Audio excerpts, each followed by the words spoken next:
अस्सलाम वालेकुम क्लास। मुझे मेरे दोस्तों से बचाओ सबक का खुलासा लिखेंगे आज।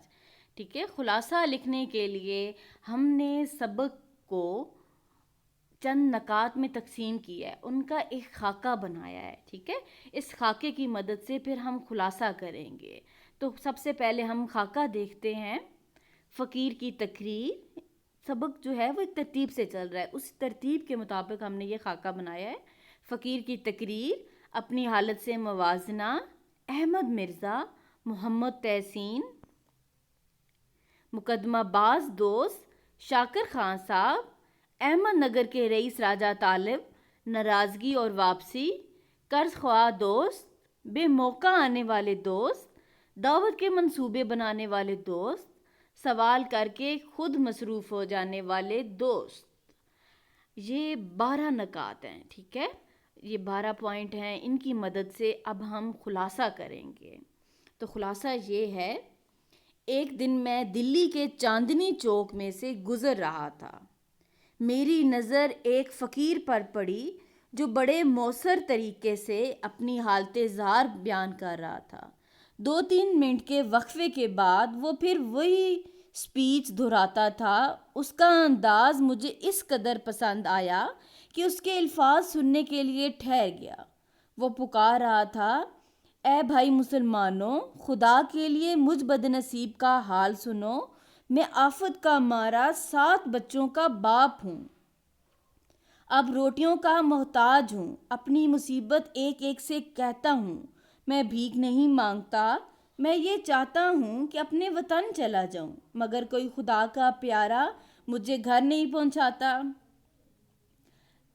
भाई मुसलमानों, मैं गरीबुल वतन हूँ, मेरा कोई दोस्त नहीं।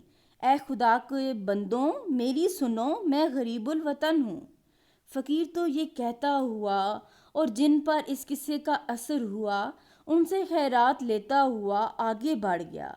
मेरे दिल में चंद सवालात पैदा हुए और मैंने अपनी हालत का मुकाबला उससे किया। मुझे खुद पर ताज्जुब हुआ कि अक्सर अमूर में मैंने उसे अपने से अच्छा पाया। ये सही है कि मैं काम करता हूँ और वो मुफ्तखोरी से दिन गुजारता है। नेज़ ये कि मैंने तालीम पाई है, वो जाहिल है। मैं अच्छे लिबास में रहता हूँ, वो फटे पुराने कपड़े पहनता है। वो हसरत से कहता है कि मेरा कोई दोस्त नहीं, जबकि मैं हसरत से कहता हूँ कि मेरे इतने दोस्त हैं। उसका कोई दोस्त नहीं, अगर ये सच है तो उसे मुबारकबाद देनी चाहिए। कैसा खुशकिस्मत आदमी है, कहता है मेरा कोई दोस्त नहीं। ए खुश नसीब शख्स, यहीं तो तू मुझसे बढ़ गया।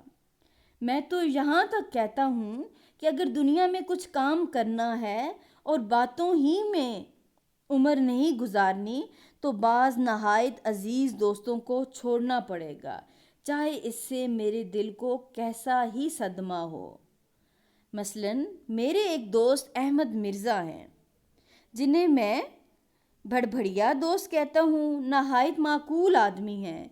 मेरी उनकी दोस्ती नहायत पुरानी और बेतकल्फ़ी की है। गर्ज उनका आना बौछाल के आने से कम नहीं है। जब वो आते हैं तो मैं कहता हूँ कोई आ रहा है, क़यामत नहीं। उनके आने की मुझे दूर से खबर हो जाती है। मेरा पढ़ने लिखने का कमरा छत पर है। वो शोर मचाते ऊपर आ जाते हैं और दरवाज़ा इस ज़ोर से खोलते हैं कि गोया कोई गोला आके लगा है, और आंधी की तरह दाखिल होते हैं।